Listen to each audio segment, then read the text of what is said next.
Honey project is a good one. It does look like this, but it's not quite. That was a great guess, though. Go on. Vinegar, let's put vinegar as well. Good guess, not quite. Go on. Synthetic vinegar. Another good guess, not quite. The first one's really obvious. What does it look like? Can you tell me? It looks like water. One of them is definitely water. The other one, the grown-ups might be a little bit more familiar with. Any grown-up wine? Close. Any grown-ups have any ideas? Not quite good. It's ethanol and alcohol. Also, so we have alcohol, ethanol, and we have water. Any ideas as to how we might tell them apart? Smell them, they definitely smell different. Any other ideas? Burn. Drink them, I might get fired for that, but we can definitely tell them apart by drinking them. Put them on fire. Great answer. Would we like to see some fire? Yes, I thought so. Okay, I've got some bits of paper. I'm going to dip them in our liquid, set them on fire, and we should be able to tell them apart by doing that. The first thing we're going to do is just take a piece of paper on its own. What do we think will happen when I take this lighter to this piece of paper? Fire. You think we'll see a fire? Yes.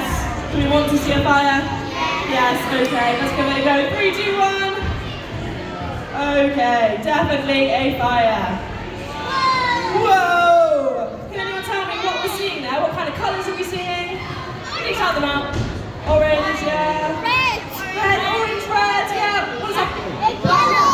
What does that paper look like now? It's all gone. It's black, all ash. Awesome. So we saw that bright orange flame. Our paper burns at about 200 degrees Celsius, so that's why we're seeing that orange colour in our flame. Okay, let's do each of these liquids now. Let's make some predictions. If this liquid is our water, what do we think we might see? Maybe no fire. Anyone think we'll maybe see a small fire? Yeah? Okay, if this is our ethanol, what do we think we might see? A big fire, yeah. Anyone also think a big fire? Yeah, do you think a big fire maybe? Yeah? Okay. Let's prepare ourselves. Ready? 3, 2, 1. What are we seeing? No fire. What must this liquid be? Water, yeah. So water is really, really good at absorbing heat. It acts like a bit of a protective jacket around our paper. It absorbs all that heat from my lighter and our paper doesn't burn. It doesn't get to that 200 degrees it was burning out before. Yeah, so that's definitely our water. The other liquid must be then, what is it? Ethanol, and it's going to make a super fire perhaps. Let's see. Do we want to see a super fire?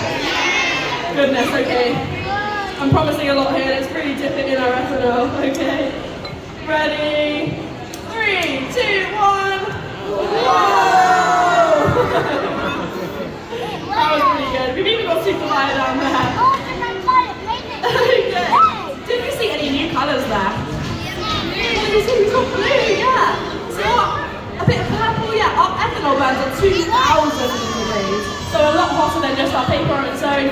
So we saw that bright blue 2,000 degree flame, followed by our orange flame that we saw before where our paper burns. And yeah, our paper has turned to ash like it did before. Now I'm going to mix our two liquids together. A bit of a cocktail going on here. What are our new predictions? Does anyone have any ideas? Me! I got an idea! Have you burned that paper? Not much. What's your idea? I think the liquid is going to go in fire. You think there'll be a fire? Yeah, anyone else think we'll see a fire? You think there's going to be no fire? Does anyone also think there's going to be no fire? The water will put it out? Yeah. Who thinks we might just see a little medium fire? Yeah. Maybe an explosion. Oh goodness, okay. Let's prepare ourselves for that. Okay, let's dip the paper in our water ethanol mixture. Okay, ready? 3, 2, 1. What did we see? We saw that blue flame, but what does our paper look like? Our paper didn't burn. Let's try that again. So, if you remember, our blue flame comes when we're burning that ethanol at 2,000 degrees. So we still saw a fire that was 2,000 degrees, but our paper still didn't burn. We can see it again.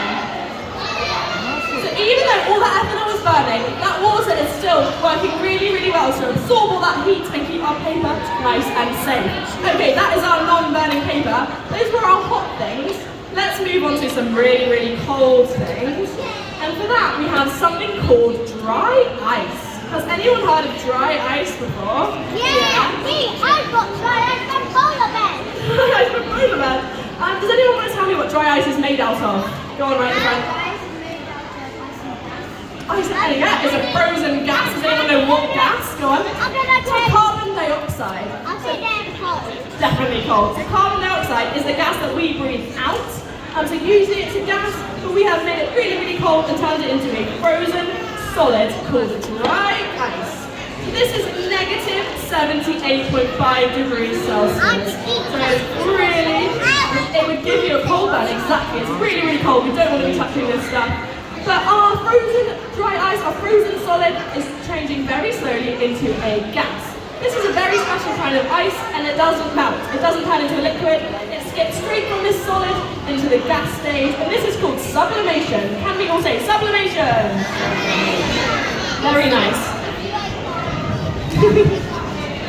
If we ate this, I'd have all this white mist coming out of my mouth. We would think this white mist is our carbon dioxide. It's actually not. This is water that's in the air that's condensing because of how cold it is.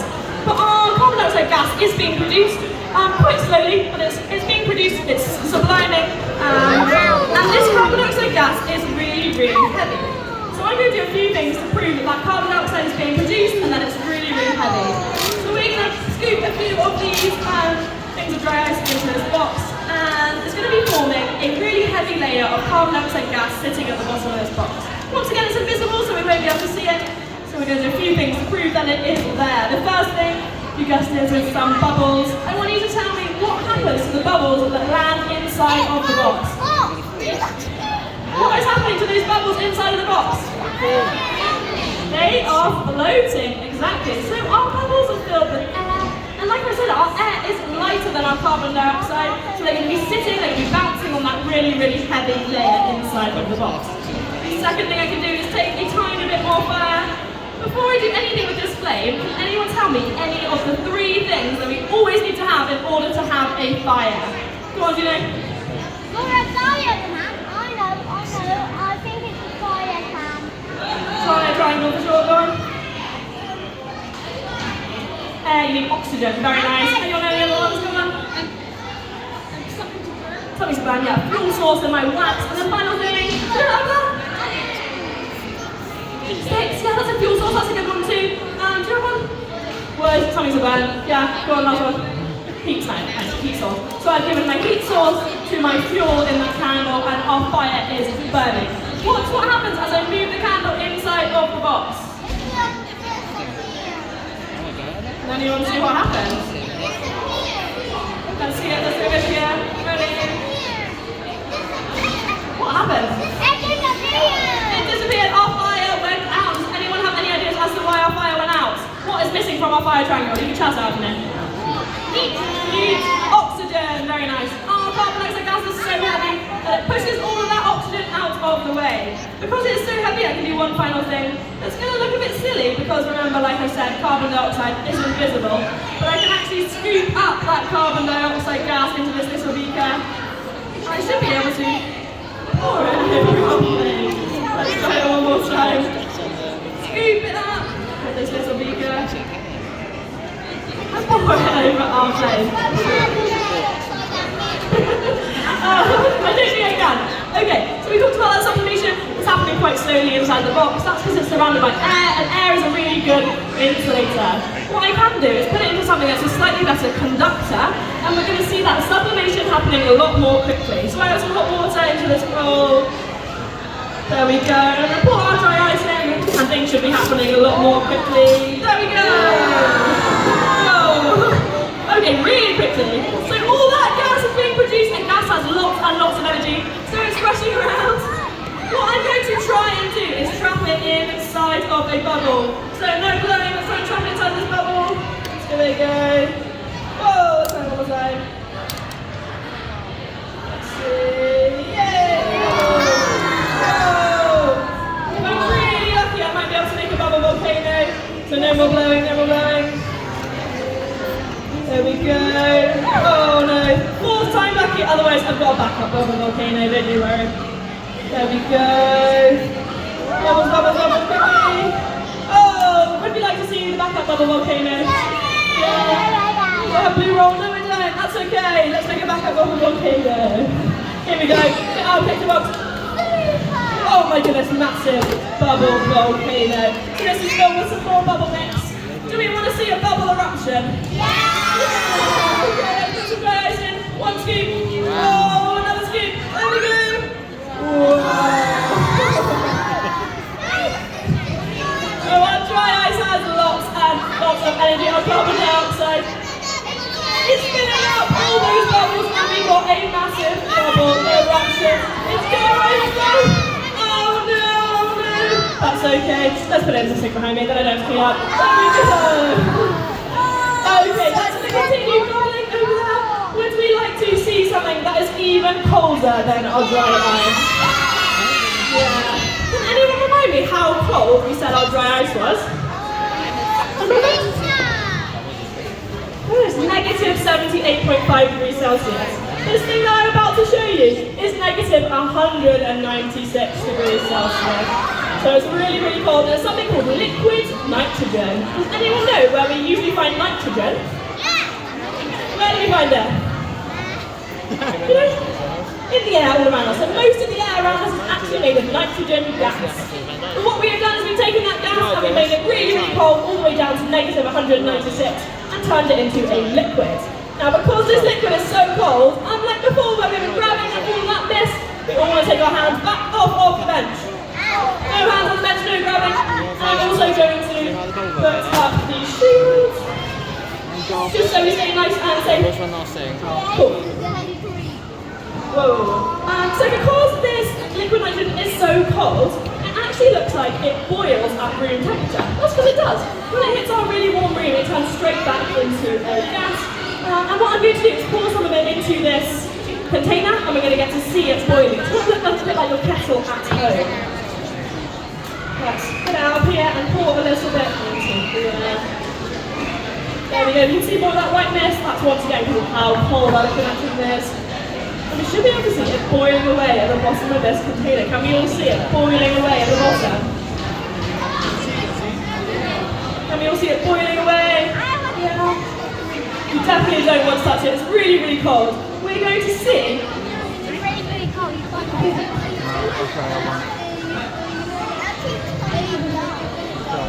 Yeah, you probably wouldn't be alright if you bathed in it for sure. What I'm going to do is use the power of this really, really cold liquid nitrogen, and I have a few objects I'm going to put inside it and kind of see what happens to them. So I have this egg box. Can anyone take any guesses as to what my first object might be? It's an egg. Great guess. Yes. I have an egg in here.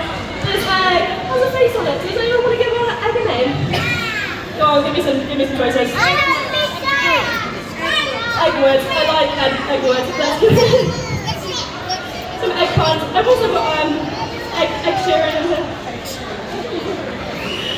Not funny. Okay. Can anyone describe to me what the inside of our egg is like right now? This is a raw egg. Any descriptions? Go on. Gooey. Very nice liquid. Yeah, anyone do you have one? I never eat the egg. Is that good? Yucky. A bit yucky, yeah. Mr. Egg.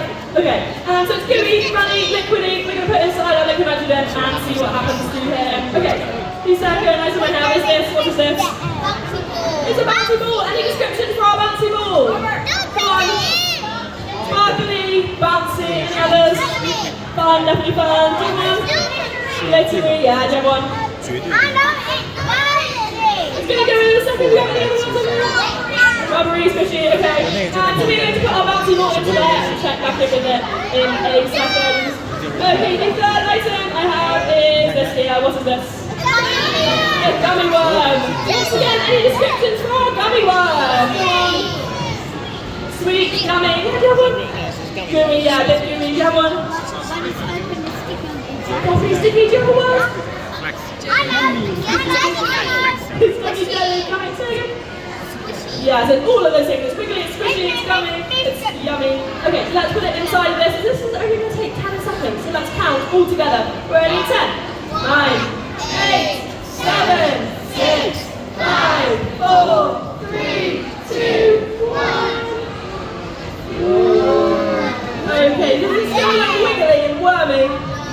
No, does it still look, yeah, does it still look tasty? Definitely frozen. What I'm going to do is I'm going to drop it onto this bench and we're going to see what happens to it. Ready? 3, 2, 1. What happened to our gummy worm? No, you wouldn't want to use it. It's really, really close. So we see a total physical change there, even in just 10 seconds. Our gummy worm has gone from being really soft and squishy and wiggly to totally brittle and broke into lots and lots of pieces. Okay, the fourth and final item I have to put inside of our container is, where's it gone? Is this balloon. Do you think the balloon's going to fit inside of that container? No chance. Let's give it a go though. It shouldn't burst, it doesn't usually, but prepare yourselves for something. What is happening to our balloon? Can anyone see? It's starting to shrink. Now we mentioned before that most of our air is made up of nitrogen gas. So all of this gas inside our balloon, when it touches the really, really cold liquid nitrogen, it condenses too and it turns into a liquid itself. And our liquids and our solids take up much less space than our gases do.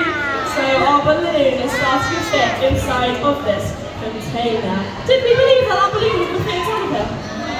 No, no chance. Should we pull our balloon back out again? Yeah. You might be able to see some of those liquids at the bottom down here. That is our air that's turned into a liquid. What's happening to our balloon now? It's coming back. So when those liquids hit our warm room again, they turn back into gases and fill up the balloon once again. And it's turning back to normal. So you want to touch it? I'm going to put it down here to let it keep inflating. Okay, let's check back in with what we have inside of here. What was the second thing I put in? Second thing. The bouncy ball. Remember we described it as squishy and bouncy and glittery. Is it still all of those things? Still glittery. Do we think it will still be bouncy? Do we think it might break like our cheetahs? Should we give it a go? Ready? 3, 2, 1. Okay. So our ball is really, really hard. It's basically like a marble now. It's so hard that it probably isn't going to break. It's just lucky because that means that this is reversible. I'm going to get a bowl and we can warm it up and we might be able to finish with a massive finale of getting this ball to bounce again. Let's see. So we're going to put some more hot water in there. While that is warming up, let's check back in with the final thing that's inside of here. What's in here? Alright, what's the name again? Edward. Okay, let's check it back in with Edward. How do you think he's doing? Uh-oh, not so good. How is he looking? Does he still look runny? Thank you for the egg hospital. Why don't we take this mallet that's been sitting on the desk this whole time and break him open? Yeah. Okay.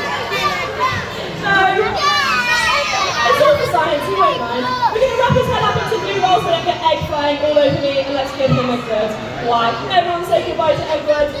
Bye, Edward. Ready, 1, 2, 3. Let's take a look at the inside of our egg. Okay, it looks very different. I got it. Let's have a look. Don't touch it.